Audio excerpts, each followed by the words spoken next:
Welcome to This Explainer. I am absolutely thrilled you're here today because we're going to unravel a mystery that confuses millions of people. If you have ever felt like astrology is just a bunch of generalized stereotypes that don't actually apply to you, you are exactly in the right place. Today, we're breaking down the complex, structured layers of personal astrology to make these really deep concepts accessible, fun, and super easy to digest.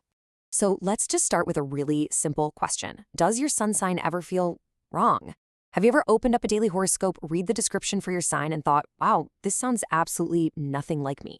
Maybe you're a Leo who genuinely hates being the center of attention, or an Aries who avoids conflict at all costs. Well, you're not alone. And more importantly, astrology actually explains exactly why this happens. Okay, let's dive right into this. Here is our roadmap for today. We'll start by looking beyond your sun sign. Then we'll meet your ascendant, explore how the elements shape it, and flip the chart entirely to look at the descendant's pole. Finally, we'll wrap up with name compatibility by numbers. Let's peel back the layers of your astrological identity. Section 1. Beyond your sun sign. Why you might not feel like a typical Leo. Look, relying on basic zodiac stereotypes is just the wrong way to use astrology. Human beings are incredibly complex. In fact, there are 5 concrete reasons why your sun sign might not resonate with you at all. First off, your sun doesn't act alone. It's part of a larger Big 3 energetic system. Second, your birth chart actually contains all 12 zodiac signs operating in different areas of your life. Third, our energies change in waves. During your solar return, you might feel super aligned with your sign, but 6 months later, you might feel totally disconnected. Fourth, you actually have a progressed birth chart that constantly evolves as you age. And fifth, and I find this one absolutely fascinating, is trauma. According to professional astrologers with therapeutic backgrounds, if you grew up as a Leo child but experienced trauma that suppressed your natural fiery nature, you might actually appear incredibly shy and anxious instead of outgoing.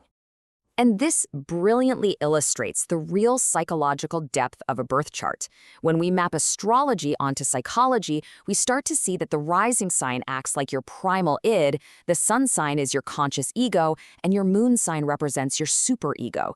So if you don't feel like your sun sign today, there's a really good chance your id or your superego has simply taken the wheel for a bit. Section 2. Meet your ascendant. The mask you wear for the public. If your sun sign is your core ego, your ascendant is basically the mask you wear for the public. But what is it exactly? Your ascendant, which is also known as your rising sign, is the specific astrological sign that was rising on the eastern horizon at the exact time and place of your birth. It literally changes every couple of hours. Historically, the Greeks called this the Horoscopos, which translates to hour marker. And in Vedic astrology, it's known as the Lagna, serving as the foundational starting point of your entire horoscope. It dictates your physical appearance, your initial knee-jerk reactions, and your awakening consciousness. Now, what's really interesting about this is you can think of your ascendant as the book cover of your personality. A book's cover can be beautifully soft or incredibly rigid, but it doesn't always reflect the exact contents of the pages printed inside.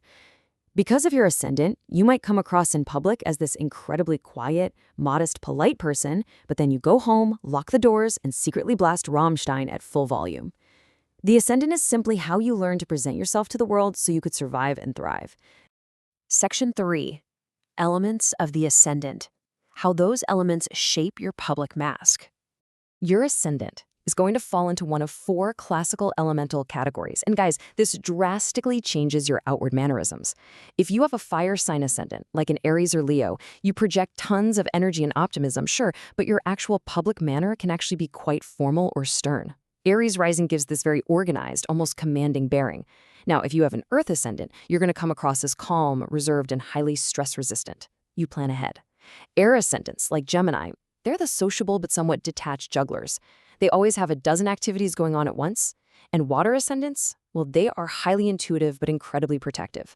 A Scorpio rising, for example, will literally use camouflage to hide their true feelings. Sometimes they might even use offensiveness or a slightly off-putting manner simply to test people and protect their inner vulnerability. It's wild. Let's move to Section 4, the descendant's pole, the exact opposite of your ascendant. So if the ascendant is the mask you wear, what happens when we look at the exact opposite side of your birth chart? That would be your descendant, the sign that was descending on the western horizon the very moment you were born. While the ascendant rules the first house of self, the descendant rules the seventh house. And the seventh house is utterly fascinating because it dictates your partnerships, your marriages, long-term friendships, and yes, your open enemies and fierce rivals. Just notice the stark polarity here. The first house ascendant is the self. The seventh house descendant is the other.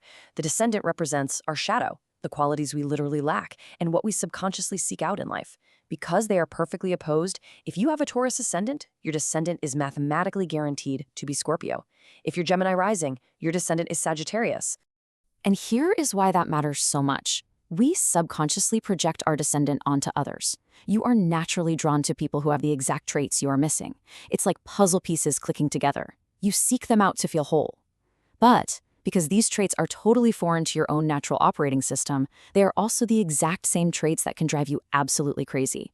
That is why the descendant governs both the people you want to marry and the people you desperately want to go to war with. It is an intense magnetic pole of opposites. Section 5, Name Compatibility by Numbers, another tool for testing your connection. Now, birth charts are amazing, but they require knowing your exact time of birth. If you don't happen to have that, name compatibility by numbers is a really fun, accessible alternative. The process is wonderfully straightforward. First, you just convert the letters of your first name into numbers, based on their alphabetical order. Second, you add all those numbers together. If you get a double-digit number, you just add those two digits together until you are left with a single digit between 1 and 9.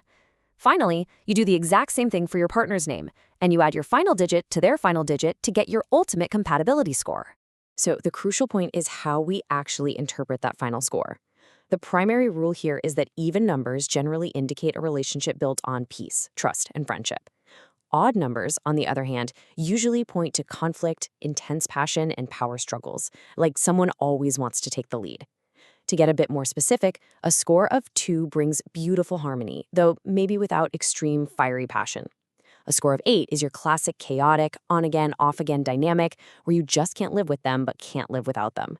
And a score of 9 is considered highly ideal, pointing to a union with deep common interests and shared worldviews. Which brings us to a final question I want to leave you with today.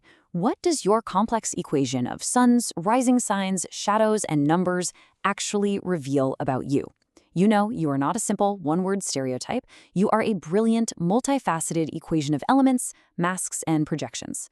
Look up your ascendant, do the math on your name, and see what puzzle pieces you've been searching for all along. Thanks so much for joining me on this explainer, and I will see you next time.